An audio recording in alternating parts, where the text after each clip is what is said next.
Bem-vindos a mais um Deep Dive. Hoje olhamos para Tiatira, é a carta mais longa do Apocalipse.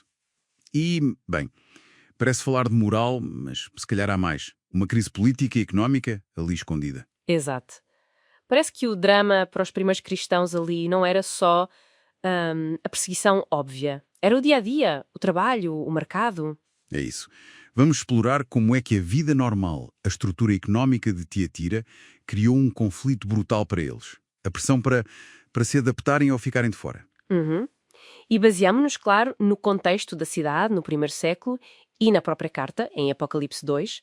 A nossa ideia aqui é perceber como é que as guildas, os colégia, que eram, essenciais para a economia local. Essas associações profissionais. E, precisamente, como é que elas se tornaram o campo de batalha para a fé cristã? Uma pressão subtil, mas esmagadora, que não vinha de decretos imperiais, mas do próprio mercado, dos banquetes, da vida social. Ok, então Tiatira, como era? Sabemos que era um centro comercial, ali no Vale do Rio Lico, famosa pelas indústrias, não é? Tens a tinturaria de púrpura. Sim, a famosa púrpura. Lídia, que o Paulo encontra em Atos, era de lá. Sim, vê-se logo o alcance comercial. E também lã, linho, cerâmica e, muito importante, trabalhos em bronze. E essas indústrias eram organizadas como? Eram dominadas pelos collegia, as guildas. Em Tiatira, ao contrário talvez de Pérgamo, não havia uma presença imperial assim tão forte e direta a nível local. Por isso, estas associações, controlavam quase tudo nos seus ofícios. Tinham um poder enorme. E fazer parte delas não era opcional, pois não? Não de todo. Era essencial para sobreviver economicamente. E para ter alguma vida social, integração. Recusar era um isolamento, a ruína, basicamente. Elas eram a elite, de facto. Moldavam a economia, a sociedade e até a religião local. E é aqui que a coisa se complica para os cristãos, certo? Essa ligação entre comércio e paganismo, como é que funcionava na prática? Bem, funcionava muito nos eventos sociais destas guildas, sobretudo nos banquetes. Era um momento-chave para negócios, claro, mas também eram atos de culto. Atos de culto, mesmo. Sim, muitas vezes eram em templos, ou no mínimo incluíam rituais. Comida sacrificada aos deuses patronos da guilda, Apolo, Tirmino, Hefesto, esses, e também ao gênio do imperador.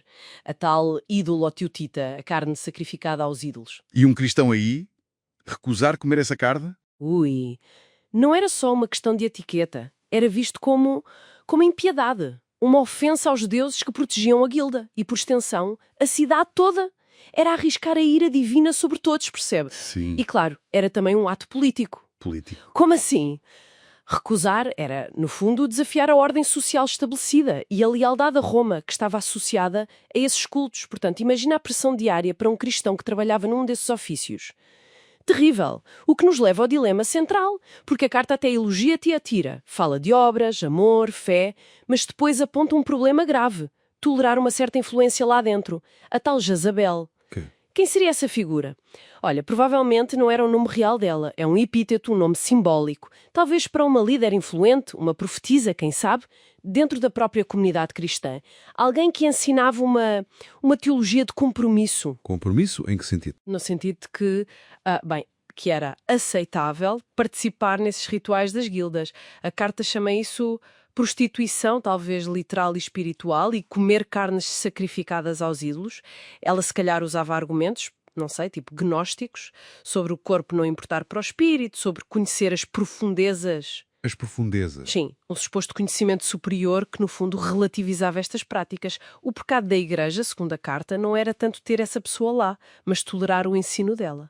Faltou disciplina. E a resposta de Cristo na carta é muito forte. Os títulos que ele usa são muito diretos nesse contexto, não são? São fortíssimos. Apresenta-se como filho de Deus. Ora, isso é um confronto direto ao culto imperial, onde o imperador era Divi Filius, filho de um deus, e também a deuses locais como Apolo, que era filho de Zeus.